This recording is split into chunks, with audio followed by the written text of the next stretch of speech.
제가 늘 반복해서 말씀드리는 이유 중에 하나가 연구를 어떻게 하든지 간에 자기 나름대로의 방법을 어떻게 터득해가지고 연구를 하는 것이 즐겁게 만들어야 됩니다. 연구의 재미를 못 느끼면 연구를 계속하기가 어려워요. 그래서 그 하기 싫은 공부를 어떤 우등생들은 재밌는 것으로 만들어가지고 아주 공부하는 게 재밌어. 이렇게 된다면 진짜 그럴 때가 오거든요. 처음에는 어렵지만 사람이 몰입을 했을 때 즐거움이 있어요. 몰입은 무엇이냐? 서울대 황롱문 교수가 몰입해서 얘기한 걸 보면 사자가 얼룩말을 쫓아갈 때 얼룩말이 사자 부근에 살아요. 그걸 즐기는 거예요, 그놈도. 사자가 막 쫓아갈 때 자기도 전력을 당해서 도망가는 거야. 그때 그 장난이 아니잖아요, 둘 다. 한 놈은 잡아먹기 위해서 달리는 거고, 한 놈은 잡아먹히지 않으려고 달리는 거고, 이때 아마 최선을 다해서 달릴 것입니다. 이게 바로 몰입이라는 것이에요. 몰입은 그냥 재밌으니까 한번 해보자, 이 정도 말하는 게 아니에요. 생명을 걸어놓고 가는 걸 몰입이라고 말하는 것입니다. 정말 연구를 해가지고 연불이 중요하다고 생각하고, 제가 칭기스칸 학습법이라는 책을 썼는데 그 책을 쓸 때 전국에 있는 공부 잘하는 어머니들, 아들을 하버드대에 보냈다거나 캠브리지에 보냈다거나 이런 학생들이나 전교 1등을 했다거나 이런 학생들, 그 어머니와 같이 이렇게 통화를 해가지고 인터뷰를 해가지고 그 내용을 가지고 책을 썼어요. 전국에 57명에 대해서 인터뷰를 했으니까 되게 많이 했죠.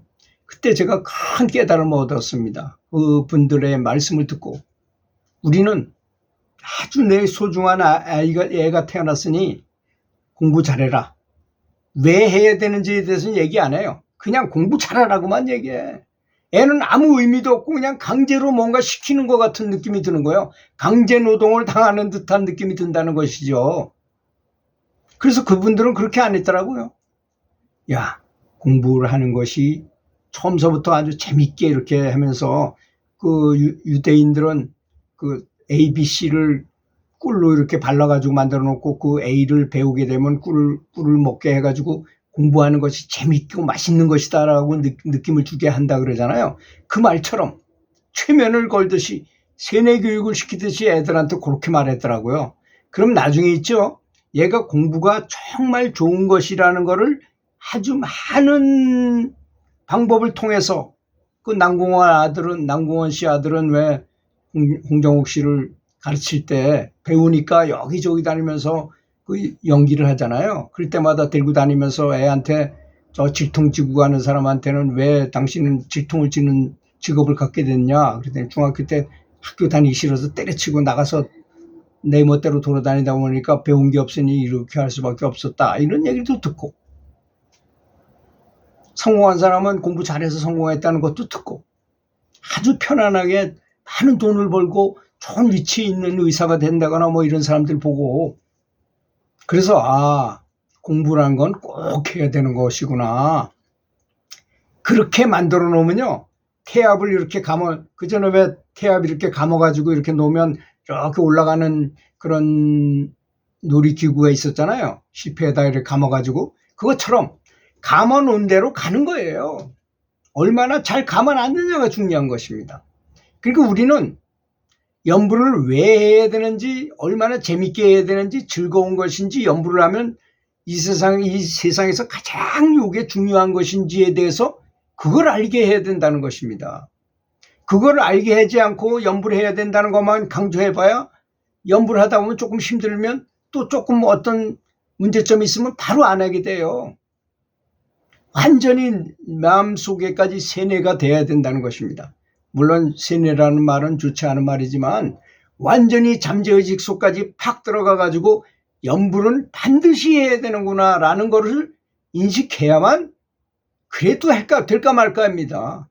그러니까 자기 스스로를, 개를 훈련시킬 때 꼭 간식을 하나씩 주면서 좋은 행동했을 때 간식 하나 주고 쓰다듬어 주고 이뻐해 주고, 그리고 나쁜 행동을 했을 땐 관심도 안 두고, 이렇게 해서 개를 훈련시키는 것과 똑같습니다. 우리도 개의 그 행태나 우리 사람의 습관도 생각 습관도 비슷해요.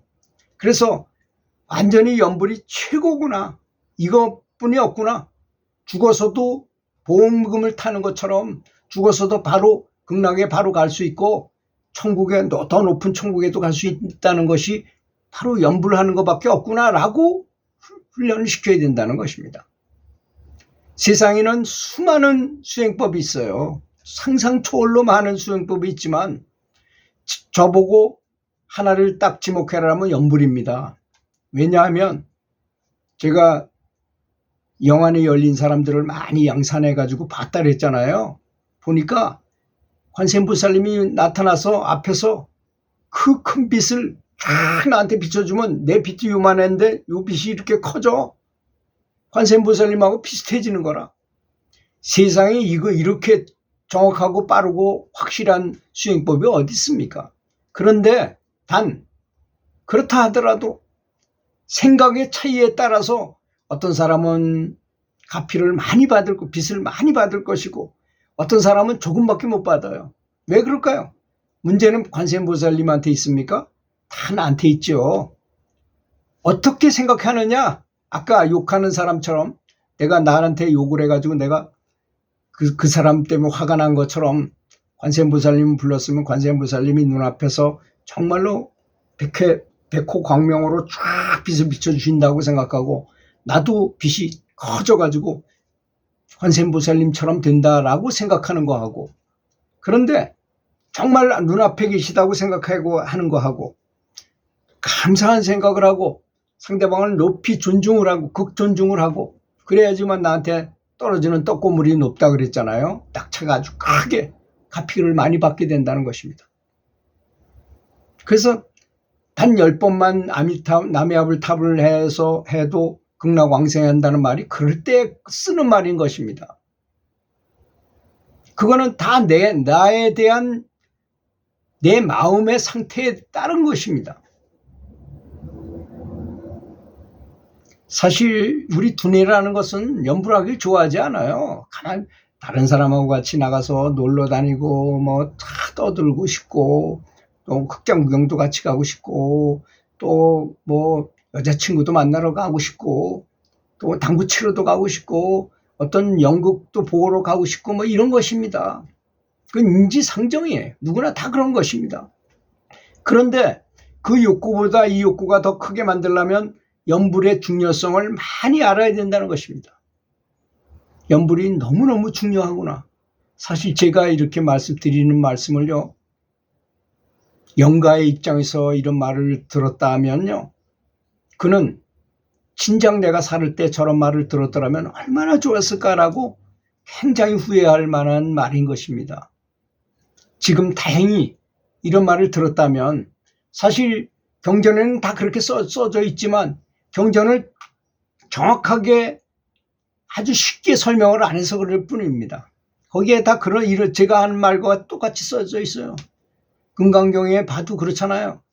그 사람으로 태어나는 게 그렇게 어렵고 법을 백천만급 난조입니다. 백천만급 중에서도 조사를 만나는 것이 스승을 만나는 것이 그렇게 어렵다는 것입니다.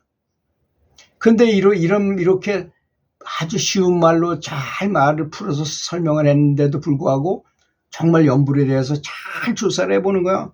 연불하면 어떤 일이 일어나고 뭐 다 알고 있잖아요. 우리는 연불을 하게 되면 호법신장들이 나를 보호하고 물속에 빠져도 얕은 물로 나를 건져주고 불 속에 들어가도 타지 않고 불타지 않고 그대로 살아서 나올 수 있고 수갑을 채워도 수갑이 관세음보살을 계속 부르면 이게 저절로 쇠고랑이 풀어지고 칼로 목을 딱 쳤는데도 칼이 부러져 오히려.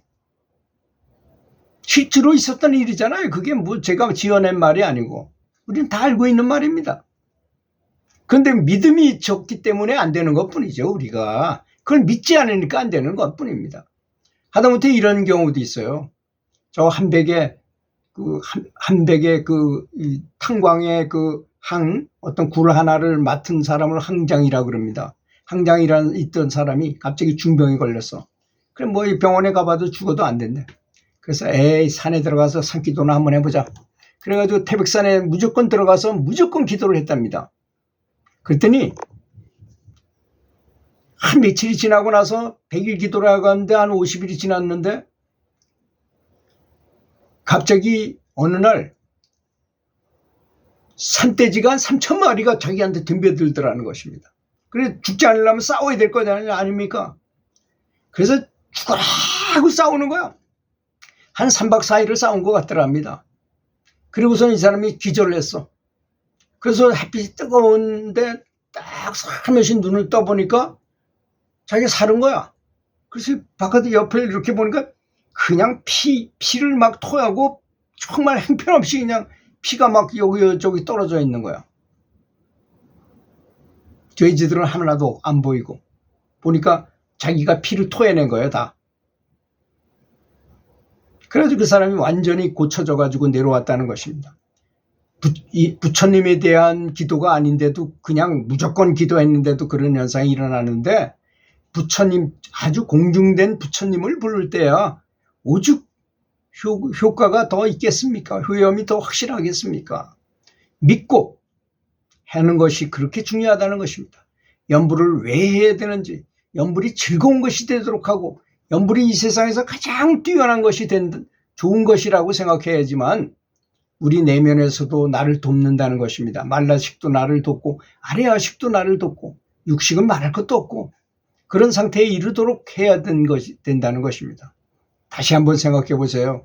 공부 잘하는 학생을 키우는 어머니들이 애한테 공부는 이렇게 하니까 좋은 거고 이렇게 돼서 이렇게 되기 때문에 공부를 하면 예쁜 이성도 만나고 좋은 높은 지위에서 있을 수 있고 사회적 지도자가 될 수 있고 뭐 이런 걸 엄청나게 얘기했기 때문에 걔가 그렇게 하는 거죠. 염불이 좋다는 것을 너무나 잘 안다면 어떻게 안 할 수가 있습니까? 자기 스스로를 교육을 시켜야 된다는 것입니다. 들어주셔서 감사합니다.